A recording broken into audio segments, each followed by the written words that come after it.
Hello again and welcome to Crime in Music. I'm your host Brian J. Kinsley, and with me as always, through the magic of the internet, my friend Ben Rubin.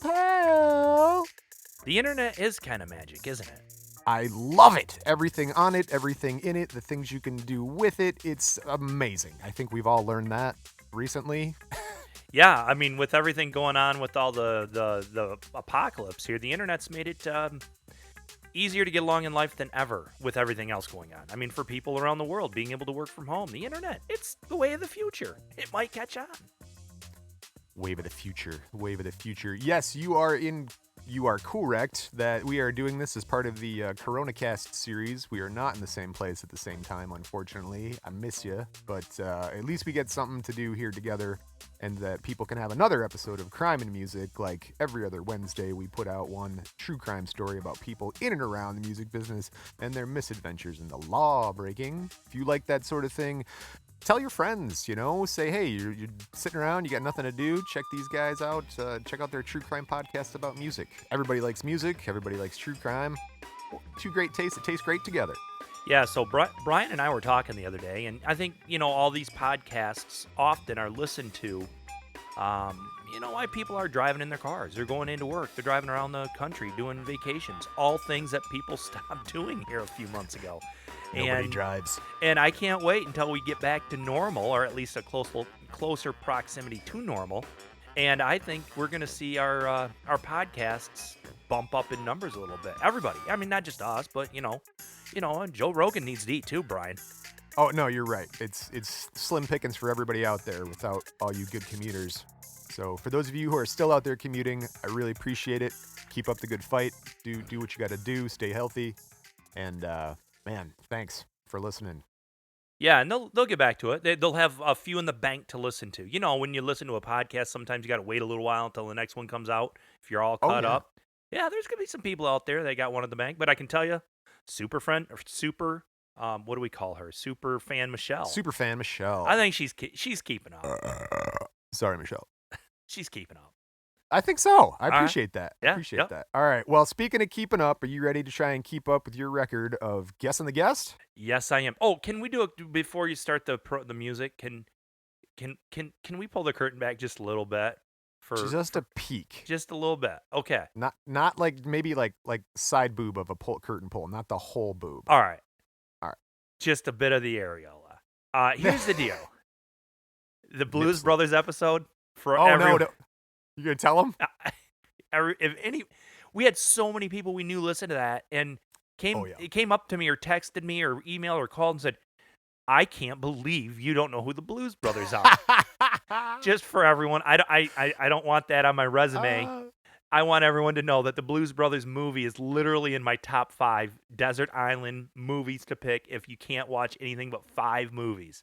Absolutely. Yeah, I'm well aware of the Blues Brothers. You did really well. You had people convinced. You got your April Fools on them. April fooled them. Yeah, good. Yeah, it was fun. It was fun. I like that. That was a fun one. I listened to it. Unfortunately, that was when we did a couple of those with the audio quality were a little lower because we were trying to figure out, some of that stuff. But it was a fun one. It was a good one. I liked it. It was good. Well, good. All right. Hopefully, I think we got another fun one here today for you. It's got there's some guns and there's some violence. People get kicked and beaten, and there's some money, of course, because it's music, so there's some money in there. Spoilers, Brian. Spoilers. No, I'm trying to do a preview so people can get in and be like, oh, what's this one gonna be about? And then I'll give them a little description there about what you're into. So drugs, money, a teaser. You're gonna teaser. There you go. Doing teasers. All right. All right, but right now I am done with the teasing. Are you ready? I am. For your favorite game? Guess the guest. Guess the guest. Bum bum bum bum bum bum bum bum bum bum bum bum bum bum bum. I can't hear the audio. I gotta make my own. You're doing noise. Great though. So I always ask this. This is my first. You get to give me hints, but again, do I know this person? Right. I don't know. I feel like you should. Oh well. Okay. Are they like some 13th century pan flute player? No. Okay. All right. I got a chance. All right. Continue. All right, you're ready for Guess the Guest? I am. I'm excited for Guess the Guest. Well, I mean, it's fun. It's like Finding Waldo and those Finding Waldo books. Those are the best. I heard the trick is what you do is you go into a Where's Waldo book and just pick a random page, find Waldo, and then like paint him or erase him out of the picture, and then no one will ever find Waldo. Yeah. All right, here we go with Guess the Guest. All right, here we go.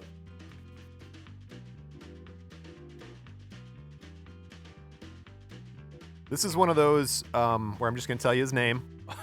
Have you ever heard of William Jonathan Drayton Jr.? William Jonathan Drayton Jr. Is it Drake? Drayton, Drayton. No, I was guessing the guest. Is it Drake? Oh, Drake. Oh, no, I'm sorry, it's not Drake. But he is a rapper and an actor. Jonathan. Okay. Is it? All right. Go ahead. Next clue. William Jonathan Drake Jr., rapper, actor. He is the star of several reality TV shows. Several real. Is it Flav? Several. Oh my God! It is Flavor Flav. You did it. I got it. Yay! Woo! Ric Flair says the next two clues are going to be he's also known for yelling, "Yeah, boy!" Yeah, boys. And he is a member of the hip hop group Public Enemy. He seems like a nice guy. Like I think he's gonna make he'd make a good grandfather. We'll get there. I believe. Honestly, I don't think he has any grandkids, but he does. He gets married a couple times, so we'll get there. I know a couple things about him. I know you're gonna hit on him, so continue. Born March 16th, 1959. Born William Jonathan Drayton Jr. in Roosevelt, New York, to parents William Sr. and Anna. It's Flavor Flav. In 1959, I feel like he's got to be even old in his group of other Public Enemy guys. He's old as far as it goes with that stuff. Yeah, I mean, but he doesn't look old, so he sort of falls in and plays the game, I guess. Well, I mean, he's 61. 20 and 40 is 61. Yeah, I think so. So I mean I feel like he's got to be the oldest one in his posse. I wonder who. He's a I think he's a good grandfather. Who's the oldest rapper still working? Is that your question? That's hard to quantify. I mean, what makes one a rapper? I don't know. Record contracts and shootouts. I don't know. All right. Hey, I saw a guy rapping Dr. Seuss books on the internet the other day. He did a pretty good job. White dude, looks just like some frumpy middle-aged white dude, and he said it.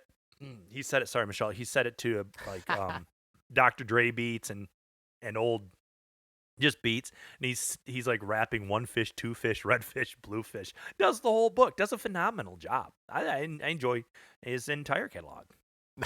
Nice. All right. Let's talk about Billy, and he was raised in nearby Freeport, New York. Freeport is a village in the town of Hempstead, Nassau County, on the south shore of Long Island, New York, USA. Okay, so he's in the city area. He's not like upstate New York. Nah, he's from Long Island. Yeah, Long Island. Long Island.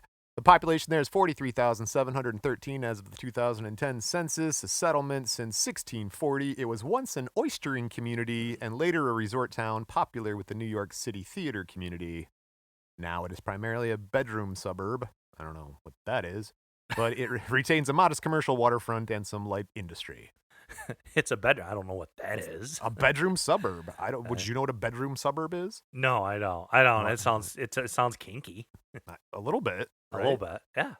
In 1853, residents voted to rename the village Freeport, adopting a variant of the nickname used by ship captains during the colonial times because they didn't charge them customs duties to land their cargo, so it was a free port. And then they're like, "Oh, you go to that free port up there by New York? We'll just call it Freeport." Oh, that sounds cool. Notable people from Freeport, New York. Do you know any? Flavor Flav. There you go. Havoc of the hip-hop group Mobb Deep. He lives in Freeport. Steve Lieberman, punk rock bassist, flautist, and singer known as the Gangsta. He lives in Freeport. Guy Lombardo, musician and big band leader, Freeport. All right. You might know this one. Randolph Pope Mills II.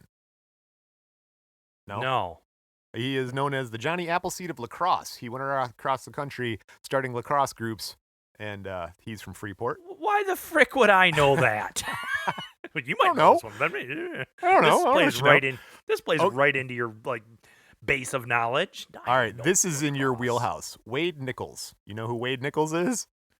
No, I don't.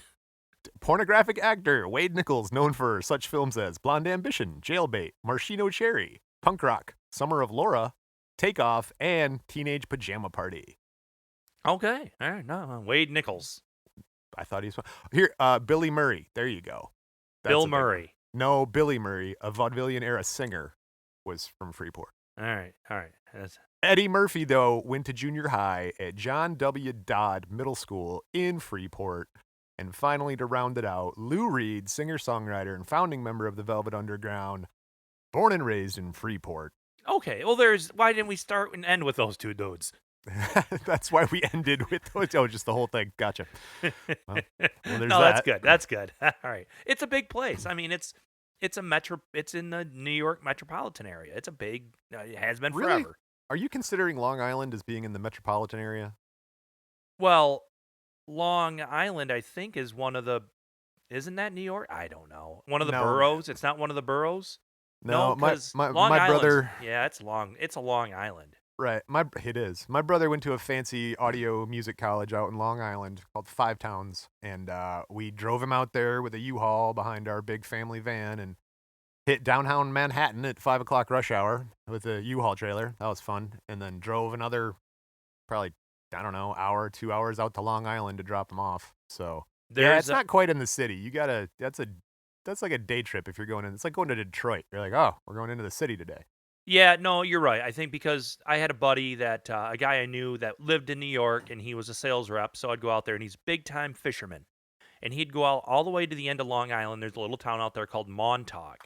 Ooh. And these dudes, wouldn't do. He'd wade out in like waders and cast out into the ocean and try Sounds to like catch a He-Man villain, Montog. Montog. I am Mantog. And so he would catch these big, huge striped bass. These big fish. There you go. There were these other dudes that would wear like a neoprene bodysuit, floatable bodysuit thing, like a surf suit. A wetsuit, and they'd be out there maybe in an inner tube, and they'd go way out they'd swim out there with their fishing pole, cast, and they'd catch these big fish, and now they're just getting pulled around in the ocean by the fish. Mind you, great white sharks live out there too. Oh, good Lord! Yeah. So you're swim fishing. They called it skishing. Skishing. Yeah, look it up. Let's do it. That's done. All right, look it up. It's a thing. That's a bad thing. Like I used to go river fishing around here, throw on the waders and hit the Huron River. And it's like, man, you get sucked under. That's a hell of a ride, in a river. But if you got a giant fish pulling you, you're not even, there's no control of where you're going.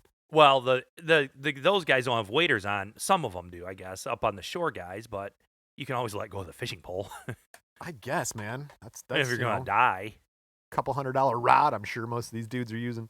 Oh, heck yeah. Those saltwater pieces of equipment, you can't buy cheap stuff. Well, speaking of cheap stuff and fishing, I'm just going to jump off from your brother. Billy has some brother and a sister. Hey, he's just like you.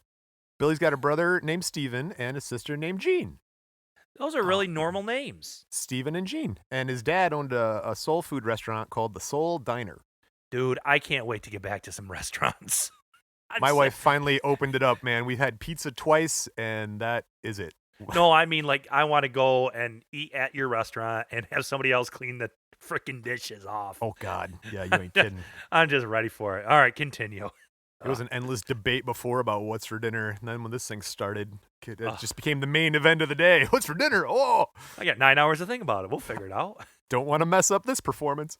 1964, age 5. Speaking of performances, Billy is a musical prodigy. He sings in the youth choir at his church. He taught himself how to play the piano. And according to Chuck D, fellow Public Enemy member, Billy is proficient in 15 different instruments. Are you serious? Yep. He plays shit like the oboe and all sorts of stuff. And he's a really talented pianist. That's awesome. I did not know that. I have respect for entertainers that know how to play an instrument other than just look funny and sing, whatever. Correct. You wouldn't expect Flavor Flav to come sit up at the piano and dun dun dun like Chopin or something like that. Right. Yeah. That's why they're some of my more folks in the music industry I've enjoyed listening to the most are the their main focus is singing or dancing or whatever, but they can also frickin' shred on a guitar or on the keyboard or something or both. It's That's impressive. Cool too. Yeah. Well, this is probably more what you were expecting to hear about Billy. As a small child, he set the house on fire while playing with the lighter. Quote from Billy on the situation, quote, "I set our house on fire when I was a little kid playing with lighters. Boy, did I burn that place down." He did burn it down? Yeah, it burned down. It's gone. It's burned. Yeah. It's burned. In 11th grade, we're jumping up here. In 11th grade, he drops out of Freeport High School. And by that time, he'd sort of been in and out of jail a little bit. He had strung together a couple short jail stints for like robbery and burglary, like nothing crazy, but sort of, I don't want to call it kid stuff, but he's getting there he's starting to slide, Yeah, he's getting in trouble, like kids will do. There you go. 1978, age 19, Billy goes to culinary school.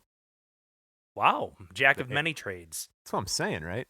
While attending Adelphi University on Long Island, he meets a guy named Carlton Ridenour. You know Carlton Ridenour? No. Okay. He's a graphic design student. He's also known as Chuck D. Oh, okay. Yeah, I know that name. Well, right. I mean, none of their rap names are ever their real name. Really? I don't think Eminem's his real name, and I don't know if Dre is a doctor. He's a beat doctor. I guess. So is Mike Tyson. Okay. Eminem is at least Eminem, Marshall Mathers, get it? I never put that together.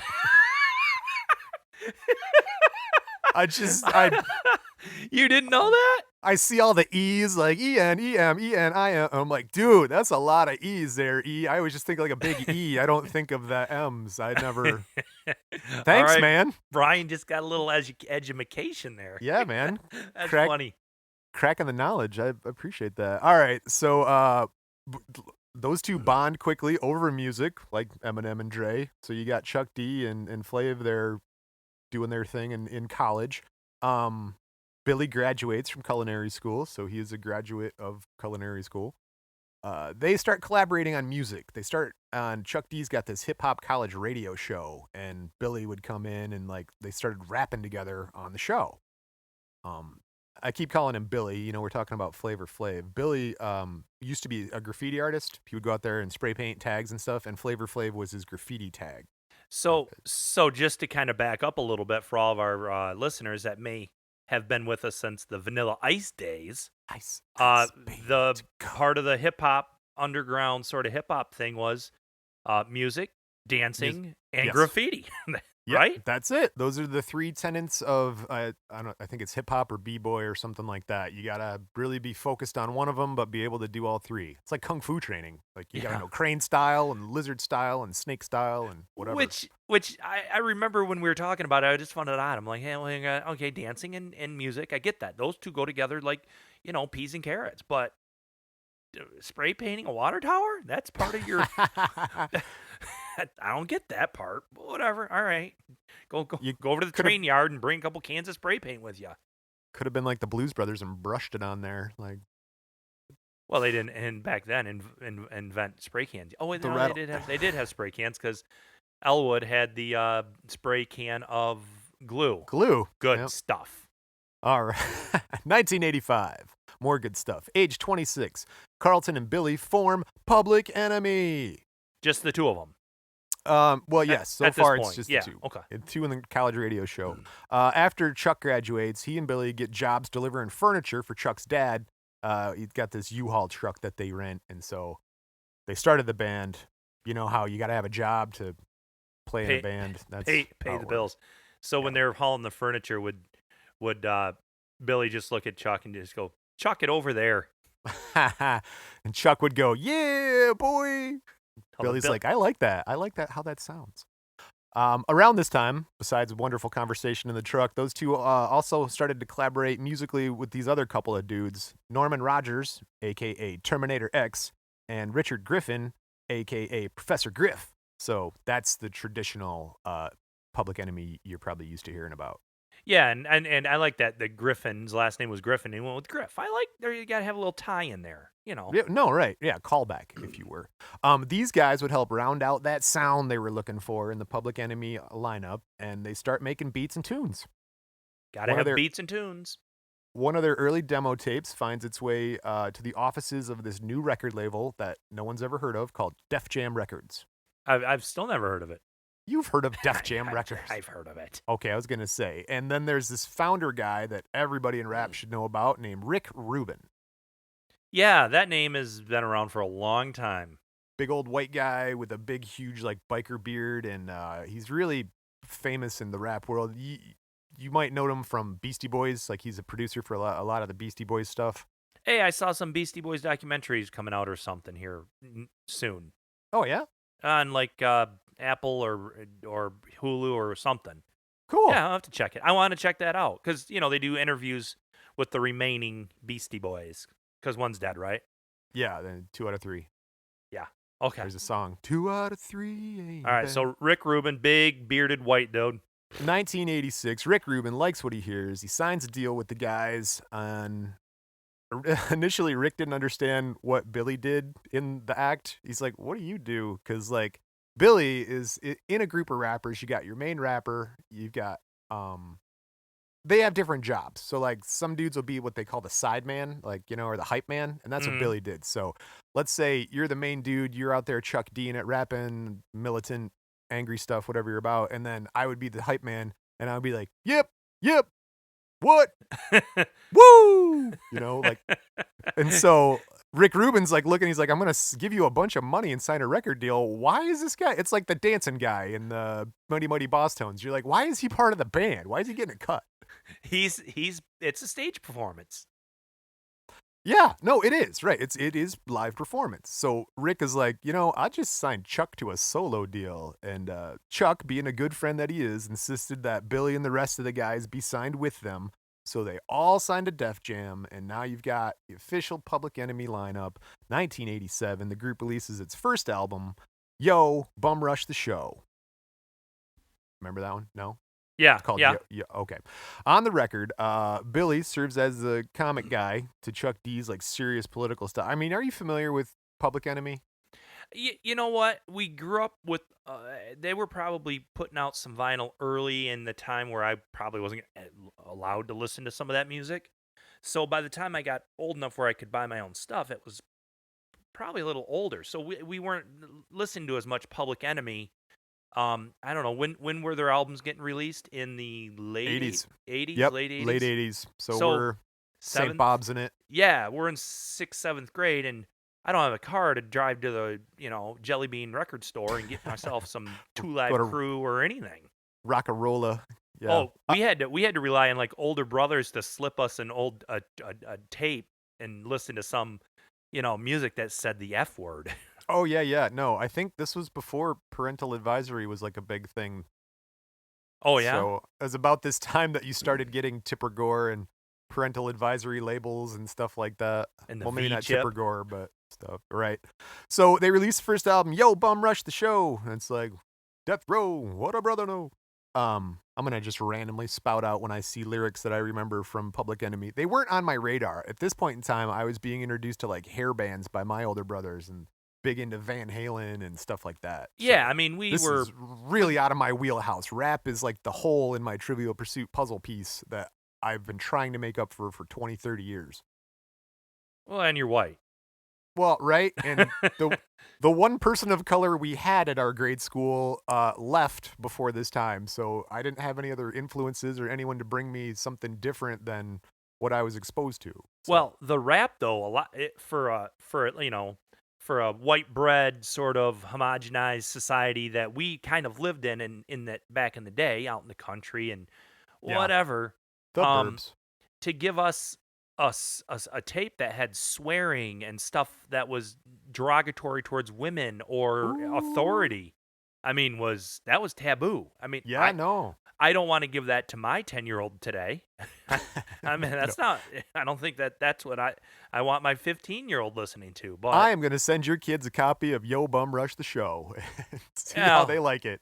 I say that I may be a big, huge hypocrite because I think I've let them watch some movies that maybe were not appropriate. They're rocking out David Allan Coe records and stuff. No, we're not going there. There you go. All right. As I was talking about, what you figure out here early on in the Public Enemy set is that Billy is the comic guy. He makes the funny jokes. He says the funny lines. And Chuck D is the seriously politically charged guy, like black militant agenda type stuff and just being aggressive about it. Yeah, and that totally comes through in their music. Right. And people seem to like it because 1988, age 29, the group releases their second album, It Takes a Nation of Millions to Hold Us Back. It goes double platinum. Oh, wow. Okay. That's big. That's huge. 1991, Billy pleads guilty to assaulting his girlfriend, Karen Ross. Okay. Serves 30 days in jail and loses custody of his children. Billy has 3 children with Karen. Oh, wow. How old was he? Let's see. He's going to be 31 or 31, 32 at that point in time. I'm still thinking he's early 20s or No, something. right? And that's the thing. This whole story, he's older than you think. He's a late bloomer, which I love. I'm a late bloomer myself. I'm still waiting to bloom. Hey, speaking of condoms, is that a condom? What the? So the Michigan Health Department here just recently has said that they will deliver condoms to you free of charge because you could normally go to any state of Michigan Health Department, county health department, and get free condoms, as a way to help curb STDs and whatnot, and makes sense. Whatever. Yep. Well, now people are not supposed to be leaving the house, so they're saying we'll ship them to you. So we can just start filling out paperwork online and having condoms shipped to different people's houses that we know, Brian. Just saying. I think you found a fun thing for listeners to do. I mean, there's some people that we know that really don't believe in birth control at all. And I think I'm going to show them some. Sorry, Michelle. Did you know a group of Karens is called an entitlement? I get that. All right. Billy and Karen's got his 3 kids. He's due in jail for assaulting his girlfriend. I don't have too many more details than that. We'll bust up, though, from 91 to 1993. Billy is charged with attempted murder for shooting at his neighbor, Louise English. That's a weird name. Shot at his, across the yard, you think, or what? The shooting took place outside of a New York City high-rise apartment building where Billy and the other guy lived. It's believed that the incident may have involved Billy's girlfriend. Billy surrenders to the police in the building's lobby, takes officers to his 23rd floor apartment where cops say they found an unlicensed .38 caliber semi-automatic pistol with 1 bullet missing from the clip. So it was a crime of passion. I think it was more like a threatening thing where he just he did a desk pop, He's just like, hey, back off my woman. Gotta do a desk pop. Pop, pop. So, hey, I did my first desk pop. We'll get that in here one of these days. I'm about to touch up the ceiling. Alicia better not be at home. Make sure the dogs are on the basement floor. Clear out the patio upstairs. Billy is convicted of weapons possession. He's sentenced to 2 months. He is sentenced to 2 months in jail and 3 years probation. 2 months in jail? Okay. All right. Yeah, whatever. Later in 1993, Billy is charged with domestic violence again and cocaine and marijuana charges. He doesn't seem like a big dude. He's not, but I feel like he gets wound up, pretty quick on the coke and the drinking. Yeah, and I guess it doesn't preclude you from beating up somebody or your wife or your girlfriend or whatever. That's true. You don't need. You're not a big guy if you're hitting a woman. No. My brain got caught, and I was like, you know what? I don't know how big this girl was, so she might have beat his ass, and still he got the assault charge. You know how that kind of goes. The cops are called for a domestic. Someone's going to jail. So she might have kicked his ass, and he went to jail. I don't know. Billy's family is concerned about him, though. They go and they do one of those. Let's see if I can pronounce this right. intervention. Is that what that's called? Yeah, intervent. You know that word. I've never heard of one. I don't want to hear of one. I don't. You're trying to. Brian's well, trying avoiding to an intervention. Avoiding not only an intervention, but the word intervention. Yeah, no. Our beer fridge is emptier and emptier nowadays. The longer this goes on, and I used to not be a big sort of drinker, and I'm not now. But it's more like I grab a beer after work now. Just have a one beer as opposed to having like 4 beers on a Saturday watching a football game or something or baseball. I don't even know what baseball. I've never heard that. What does that mean? Yeah, right. Wearing this funny hat, I don't know what it's used for. Yeah. But anyway, they have an intervention for him. So Billy checks into the Betty Ford Center for Addiction he's mainly concerned about the crack cocaine. They're just like, you're doing too much crack, Bill. So what is the right amount of crack that I should be doing? Less than 0, I think. Zero. Is the ultimate. 0's the right amount. Anything with 0 or less, you're good. Right. That's a proper dosage. All right. Speaking of dosages, it's not real good, but 1997, Billy's father dies of the diabetes, so some type of insulin issue. Yeah. I bet you before we die, Brian, they'll have the cure to that. I bet. That'd be good. Yeah. I mean, that's a good one. I feared type 2 diabetes for a long time because I love sugar. That's the white powder I love is sugar, and so I always have in the back of my head when there's insulin talk, I'm always looking out. I'm like, okay, insulin shortage. Man, don't be eating the sugar, buddy. To dial it back. So I've had blood work. I'm good. My blood is premium. I'm super far away from even pre-diabetic. I asked. I just avoid going to see the doctor. That way I don't know that I'm sick. Ignorance is bliss, man. Yeah. I tell you what, that's the best. So Billy's dad dies of diabetes in 97. That sort of sparks Billy to re-enter rehab because he's sort of stumbled. And so now he's trying, man. He goes to the Long Island Center for Recovery. And right around this time, he actually breaks both arms in a motorcycle accident. Ew. Yep. That always gets me because it's like, who's wiping your ass? Well, that was literally the first thought that came to my mind. But right? many things. How am I going to touch my face 20 times an hour? Oh, you're not supposed to do that. I know, but I do it all the time, dude. She licks her finger and changes the page. Okay, the CDC recommends no more touching your face. Yeah. What the? If there's one thing to come out of the corona is that's explain to people how many times an hour they touch their face. It's the numbers staggering. That and the importance of toilet paper. So, all right, he's busted both his arms in a motorcycle crash. That was sort of the end of a phase. Do you think he got a monkey to help him? A helper monkey? A helper monkey? Help him, unscrew the thing of soda pop and wipe his butt and, JoJo needs help. 1998, Public Enemy releases its political single, Fight the Power. Remember that one? Fight the Power. Yep. With this song, the group becomes a mainstream sort of superstar sensation. This is the one that blows them up. Billy stands out as among the members of Public Enemy. He often gets fans excited. He's appearing on stage. He's wearing his big hats, glasses, and a large clock dangling from his neck. Oh, he didn't have that until now then, huh? Till 98. That's sort of his, that's when he found his style, I guess. Found his flavor. He put a big one of those like clocks that you'd see hanging on the wall at your high school. Oh, it's a wall neck. clock, right? Yeah.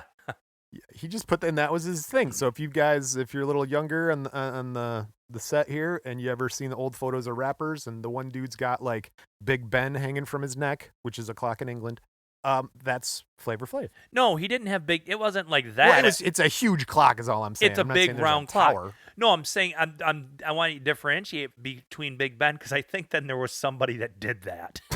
I said it, and I thought that too. I'm like, that's going to confuse people. No, I think there was somebody that kind of spoofed it and put meant like a large clock, like a desk clock on around their neck. Yeah, Bubba Sparks or somebody. I don't know. All right, the first track released on this one, Billy raps solo. He's got a couple songs called "Life of a Nigerian" and "Goat Juju." Goat Juju, huh? All right. Yeah, I don't know Goat Juju. I didn't go deep into it. I put in, you know how like I'll listen to the music of the people I'm trying to write about, and man, this Public Enemy comes at you. It's aggressive even with the music because they've got these screaming horns that, wah, wah, and it just goes through the whole song while they're just rapping over top of it. But it's like, wah, and so I had a hard time focusing with it. So I didn't really get to take in the music as much as I normally would. Just like, good Lord, this is attention grabbing. It's a lot of noise. So much noise. The first hit on which Billy raps solo wouldn't come until 1990. We're going to jump back there. It's 911 is a joke. You remember that one? 911's a joke in your town. Oh, yeah, yes. No, I would. That's where he for some reason I was thinking solo. 9/11 New York Trade Tower. I'm like, what? They were? Yeah, no, it were changed. Were there already? No. So basically, I got those a little out of order, but this is the idea. And during the first sort of couple years of Public Enemy, Billy hung back, and now he's started doing solo stuff, and like he's the one taking the lead. He's not just yeah boy in the background. So, Billy gets into some tension with another group mate, Professor Griff. So the problem here is that Griff didn't like Billy's sort of flamboyant stance on. There's two sides of Public Enemy. Billy, who thinks everything is funny and not serious, and then Griff and Chuck D, who are like, you got to take this more serious. We got a platform to send out serious political messages here, and we want to challenge the system. And Billy's just like, yeah, boy, I don't know, man. I don't want to do that. I'm just having fun. I just, All right, while you guys are doing that, I'm going to wear a clock around my neck and just say some dumb shit on interviews all over the world. Okay. Right. So you guys handle that stuff, and I'm going to do the fun stuff. Yeah, that both are important. 1999, Billy records with DJ Tomek and Grandmaster Flash on the single 1, 2, 3 Rhymes Galore. Now, that's important because Grandmaster Flash is one of the pioneers of rap and hip-hop, and then this song spent 17 weeks in the top 10 of the German charts. Oh, knock David Hassel off the top, huh? Das ist good. Billy dated this girl, Beverly Johnson, and by 2000, the year 2000, he lived in a small apartment in the Bronx with her and her 2 children from a previous marriage while money scalping baseball tickets. That's what he was doing? Yeah, that was his gig. Wow, he went downhill quick. Well, if all you got to do is show up wearing a clock on your chest and be like, 911's a joke in your town, and everybody else is doing all the political stuff, you got some free time. Well, what, didn't he have money? I don't know that. Well, yeah, they were raking it in by this time, actually. And I don't know. Maybe he got set up too. Maybe he's like, hey, who wants to see the Mets? I can't go. I got to go open a Taco Bell or something. I don't know. Maybe he and just then did he got it for busted sport. scalping. He just did it for sport. Why is Winona Ryder stealing? Who knows? Why do they need your phone number at Radio Shack when you're just trying to buy batteries? So you don't build bombs. That's why. Because you will build a bomb if you have batteries. All right. So after his release from jail for scalping tickets, Billy breaks up with Beverly and moves in with his mother back in Long Island. Hey, Mom, I'm home. This is a Steinfeld episode, isn't it? It is, right? We got a quote from Billy about this time in his life. Quote, I stayed home being a father. I got on drugs more. I got more stressed out. I kept getting arrested for driving with no license, and my personal appearance was not looking too cool. Yeah, I don't. That's like exactly what I'm doing in life right now. With that, you know what? I think we should take a break right now, and we're gonna go out with what I've been doing, playing songs from my high school band, 21 Days.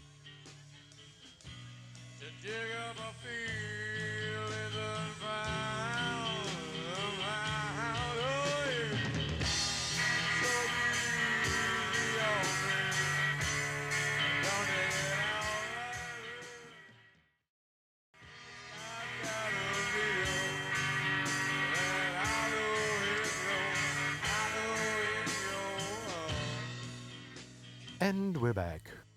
We're back. That was a good break. Funny. It's funny. 2002, Billy gets a break. He spends 9 weeks in Rikers Island jail for driving with a suspended license, numerous parking tickets, and tardiness for probation appointments.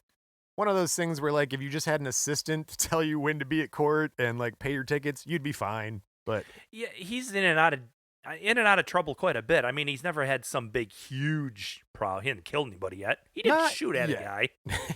He did a desk pop. It's just a desk pop. 2003, a humbled and still recovering Billy relocates to the West Coast, West Side, and he begins seeking out television work. Yeah, you know what? I guess if you would have asked me where he was from, I would have guessed L.A. or New York, but it would have been 50-50. I mean, he's New York, of course. No, we know 50s from Detroit. 50s from Detroit? Yeah, man, 50s from Detroit. We'll get into 50 Cent one day for sure. He's from Detroit? Yes, he's a Detroit rapper. It's where he got shot like 9 times in the chest. Just because where you got shot doesn't mean that's where you're from. In Detroit. Whatever. I hear you, but yes. You could. I don't know. I don't know. That's true. You can go to Canada and somebody can kick your teeth out. I don't know. It can happen. It wasn't a kick. I know. I was trying to get you far enough away to where it didn't get back into a story. Continue. 2004, he lands a show. He gets on the cast of the reality television series The Surreal Life. And you remember that one? Yeah, and I think there's a whole entire generation of people that know him from this, not from his music, but from this. Reality TV, yeah. He switches over pretty big here pretty quick. So, in The Surreal Life, this is a TV show where they documented the relationship with him and actress/model Brigitte Nielsen. Yeah, Red the Sonja. big, tall, blonde, Russian-looking actress. Yeah, she was the one. Tall girl. She could hunt geese with a rake. She's tall. Yeah, she had a bit. She was in that Rocky movie with the Russian dude. Yeah, she was married to Dolph Lundgren in the movie. Yes. Ivan Drago's wife, Mrs. Drago. Yeah.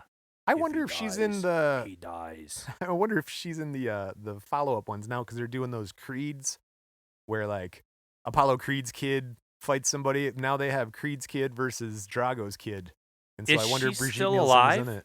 I didn't see reports that she had died. I don't quote. I think she might be dead. There you go, kids. Homework. Brigitte Nielsen, alive or dead? Let us know at any place. Crime and Music. Instagram, Twitter, Facebook, YouTube. Hey, what happened to that dude that was supposed to be our fact checker the whole time? Oh, Githron. He bailed early on. I don't know. Did he? It's hard to stay up, man, right? Superfan Michelle, she's the only one doing it. So I miss that guy. We do have some audience feedback at the end of the show. So okay. Something to look forward to then. Right. Speaking of things to look forward to, 2005, viewers were so interested in Billy and Brigitte that they're inspired to create a new series called Strange Love. Now, were they together before the show, or were they like boyfriend, girlfriend? They met on the cast of The Surreal Life, where they had failed actors living in a house together, and then they're like, hey, I can relate to you, and she's like, I can relate to you, and so they sort of paired up on the show, and then people were like, I like watching them so much, they decided to run their own show, Flavor of Love. That goes for 3 seasons. Yeah, they were together, I think. Yeah, for I mean, a while. like boyfriend, girl. Yeah, I think they get married. Maybe all an act. I mean, whatever. What I don't know. Couldn't be 2 different weirder people that got together. What's real? How can I know? 2006, Billy puts out his first solo album called Flavor Flav. It's his only solo release. The album was in production for 7 years. How'd it do, Brian? Well, the oldest track, being Hot One, it's called, was the first single. It was released back in 1999. The album reached number 44 on the Billboard Top Heat Seeker charts and number 80 on the top R&B hip-hop album charts. So it was not well received. Yeah, that's not too good. Speaking of not too good, 2007, New York State judge orders Billy to pay $1.8 million in damages to the man he allegedly shot at in the Bronx apartment building 10 years ago. Oh, you're kidding. Yeah, no, the criminal thing got taken care of and he did his time, but then the civil court, the dude's like some whiny New York guy. He's like, you shot a gun in my apartment building. Well, you didn't get shot. I mean, you're fine. You didn't get shot. I mean, 20 cents in spackle can fill the hole. Come on. Yep. I agree. So, all right, that's not a good 2010. 2011, Billy partners with Nick Cimino, and he's trying to open Flav's Fried Chicken in Clinton, Iowa. Wow. From New York to L.A. to Iowa. Clinton, Iowa. Anyone from Clinton, Iowa, please send me something on Twitter, Facebook, Instagram, @Crime and Music. I would love to hear from Clinton, Iowa.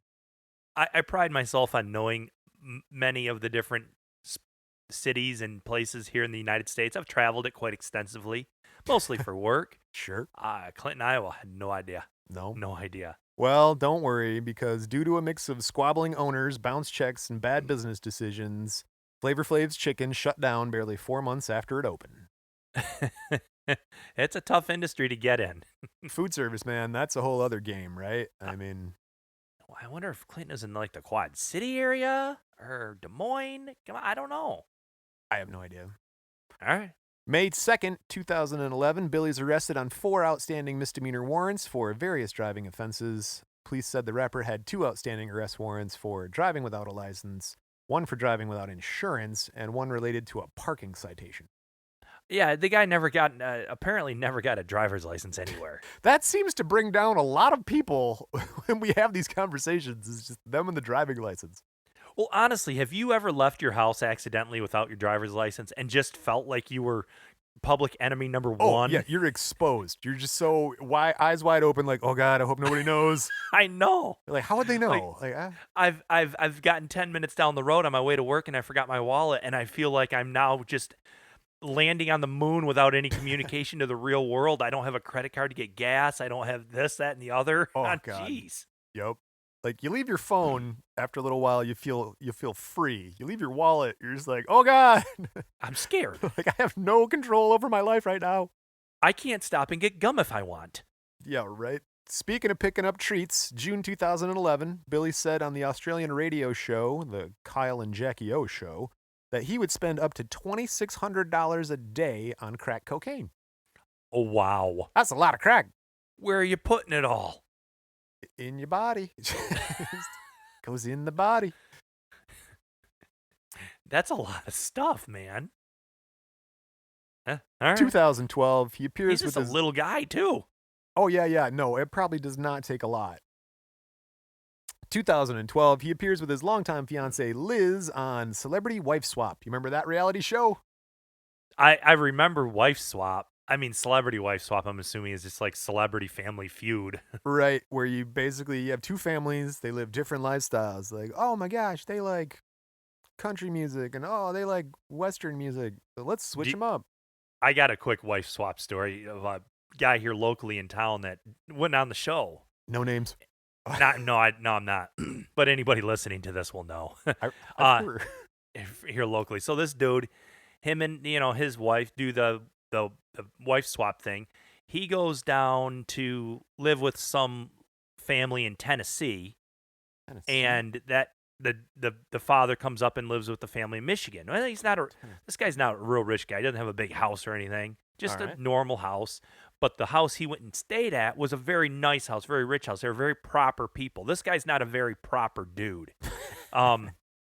So whatever, there's some hilarity ensues, and they get done. And at the end of the show, they talk about what are you going to do? Because I think they get some money or something at the end of the show. And the family from Tennessee is like, well, we're going to take, a couple dollars and we're going to go out for a nice meal, but we're going to invest the rest into this 401c3 and some more money into the college fund and this, and then we're going to take a little bit and put it in our, this drawer under grandma's chest and blah, blah, blah. And they ask him, well, what are you going to do with your money? He just goes, I'm going to buy a boat. That boat's still in his yard right now. Oh, God. I'm going to buy a boat. What do I a boat? He bought a boat. Well, hey man. I mean, did he have a good time with the wife swap though? I mean, what's that? Did he have a good time with the wife swap? I guess so. I never watched it when it came out live because it was like, I think that was like 15 years ago when he did it, but it's on YouTube, so you can look up this dude on YouTube. Well, this Celebrity Wife Swap is also out on the internet, so you can see where Billy's fiance trades place with a woman named Suzette, and she is the wife of frontman from Twisted Sister, Dee Snider. Oh, really? Yup. So they swap, and hilarity ensues. Everybody has a good time. And then Dee Snider meets Flavor Flav, and I'm sure some collaborations behind the scenes happen there. So. Sexually? No, I just was thinking like musically, because you meet a heavy metal dude and you're like a rap hip hop dude. You're like, that's cool. Let's do something. And they both knew how to play instruments. Yeah, I would say. Yeah. October 17th, 2012, Billy is jailed again in Las Vegas for felony charges. He got into a domestic argument with Liz, and he threatens to attack her teenage son, Gibran, with a knife. Yeah, not supposed to do that. Nope. Billy teams up with Gino Harmon and Salvatore Bettoni to start a national franchise known as Flavor Flav's Chicken and Ribs. Oh, he's still on that, is he? It opens December 21st, 2012 in Sterling Heights, Michigan. Are you serious? Yup, that's it. It's here. I've got exclamation points. Sterling Heights, What year? Michigan. What year? 2012, December. All right. So the business was not affiliated with the previous two ventures of Billy and his restaurant businesses. Flavor Flav's Chicken and Ribs was a casual dining experience with a quick serve attitude. They are known for making their sides from scratch. The ribs were smoked, then dipped in the house sauce. The chicken came fresh weekly from Golden Plump Chicken Company. Sounds good? Golden Pump? Plump. Plump. Oh, plump. Good. I don't know plump. if that sounds any better. Golden Pump. Golden Plump Chicken Company. That's, that sounds like something to do. We should go there. Is it still open? No. In July 2013, Flavor Flav's Chicken and Ribs closed after being evicted by its landlord for failure to pay rent. Yeah, that'll happen. That does happen. Other sad news, December 31st, 2013, Billy's mom, Anna, she passes away. Oh, well, she was an older lady. I mean, she got a full life out of it. I would think so, yeah. Yeah, his dad died of the diabetes early on in his life, right? Yep. Yeah. Okay. So, that's too bad. It is. Remember Long Island? We talked about that before? Yeah. January 9th, 2014, Billy is pulled over on Long Island on Meadowbrook Parkway for driving 79 miles an hour in a 55-mile-an-hour zone. Dude, did you see that article from the dude doing 180 miles an hour on the expressway here recently? No. Yeah, going down like because you can. I-94. He's just busting at 180 miles an hour. He got pulled over and got in trouble. Wow, he had to have stopped for them because you're not going to catch somebody going 180. No, but you can't outrun a radio. CB. Yeah. What was he driving? Listen, I got the same question. I don't know. Question one. What was he driving? Yeah, it was Vin Diesel actually. I see. No, I did see a pretty good meme. It said, "Hey, when all you non-essential workers get to come back to work, just to let you know, we've changed the speed limit on I-75 from 70 to up to 93. So just try to keep up." Watch me for the changes and try and keep up. So Bill here is doing 70, 80 miles in a 55 zone. He's charged with possession of marijuana also once they stop him, and unlicensed operation of a vehicle. Yeah, the guy doesn't have a license. How can he? I mean, when the cops run him, Billy has 16 suspensions on his license. But he had a reason. He had a reason for speeding that day. I'm going to give you a guess of what do you think his reason was for speeding? Do you need to get more drugs? No. He was en route to his mother's funeral. You could have left the house a little earlier. I would say. You'd think you'd be there, but he was running late and sped up there. The judge took mercy on Billy, and all charges were dismissed. Oh, isn't that nice? It was. He was like, I am so thankful. I appreciate somebody understands what it's like to lose a parent, blah, blah, all that stuff, which is true. He's always wanted to be a banker. May 21st, 2015, Billy is arrested near Las Vegas again. He is charged with speeding and driving under the influence. Yeah, he's got a lot of tickets. A lot of tickets. Again, you have millions in the bank. Hire a driver. Is there not like a Uber or Lyft Premium or something you can get? Like, Uber Black or something? Maybe he likes to drive. Maybe he doesn't give two shits. I guess, man. I guess if you got the money. Well, all right. Enough of the driving. Let's get back to the music. 2017, Billy sues Chuck D and Public Enemy's business manager, the firm who manages their business, over unpaid profits. He's like, dude, I'm not getting the money. I got to pay a bunch of tickets off. I need some money. I'm not getting this money. So he didn't sue his bandmates. He sued the management money firm. manager. Right. Okay. Both suits were dismissed in 2019. Oh, really? I'm afraid so. Oh. January 2018, age 58. Billy is hospitalized following an altercation with a man at South Point Casino in Las Vegas, Nevada. Got his ass beat. The other man started furiously punching and kicking after Billy reportedly disrespected the man's mother. Yeah, not supposed to do that. It's all on security cams, too. You can actually watch the casino footage of him getting beat down. And I dude just believe starts kicking him. I think I might have seen that back in the day, like 2 years ago. Yeah. And it's I think I straight saw up part of that. casino floor footage. You can watch it. He probably like, whatever, your mama. Oh, hell no. Bah, bah, bah, bah. It didn't last long. No. Billy said he fell during the one-sided fight because he, quote, pulled a groin. Like, my groin. Hold on, let me do some stretches. I got to do a little yoga before Wait 1 second. We should clean up this glass. There's a lot of glass. Someone could get hurt. He's hospitalized with what they describe as minor injuries. But just stay out of Las Vegas. He has a lot of issues in Vegas. A lot of people do. Right. Speaking of Vegas and money, Billy hasn't paid taxes in over 10 years.